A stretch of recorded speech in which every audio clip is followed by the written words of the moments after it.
Государственная ипотечная компания ведет строительство 3 жилых комплексов в городе Ош. Всего будет построено 5345 квартир. В жилом комплексе на пересечении улиц Курманджан-Даткая и Сююмбаева работы ведутся в ускоренном темпе. В 12-этажном доме завершены работы на 11 этажах. Жалпысынан Осман бирде 8 блоктон 12 кабаттуу үйлөр учуп атат. Бул жерде 350 адамга жакын жумуш иштейт. Бул жакта жумушчулар эң азында 3 жыл. Всего в комплексе «Осман-1» строятся 12-этажные дома, состоящие из 8 блоков. Работают около 350 человек. Объект находится под контролем технического надзора, как со стороны ГИК, так и Кыргызстройсервиса. На улице Мамырова строится второй комплекс «Осман Резиденс 2». Он будет состоять из 56 блоков, каждый по 12 этажей. В комплексе будет 4032 квартиры.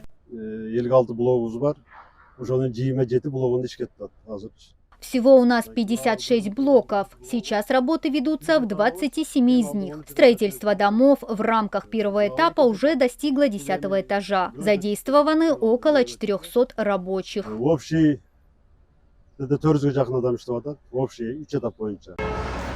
Во всех жилых комплексах предусмотрены подземные парковки, игровые площадки и все необходимые условия для комфортного проживания. Комплекс «Осман Резиденс 3» будет состоять из 9 блоков по 18 этажей. Сейчас ведутся бетонные работы. Сдача запланирована на 3-й квартал 2027 года.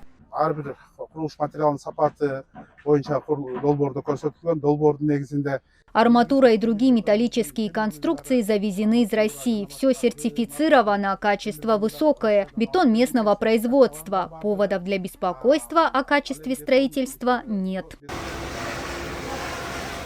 В результате реализации проекта около 5000 жителей Оша смогут получить жилье по ипотечной программе. Вручение ключей от первых квартир ожидается во 2-м квартале 2026 года. Айтунук Мамытова, Нурджамал Алымкулова, Нурсултан Абдикаримулу, ЛТР Ош.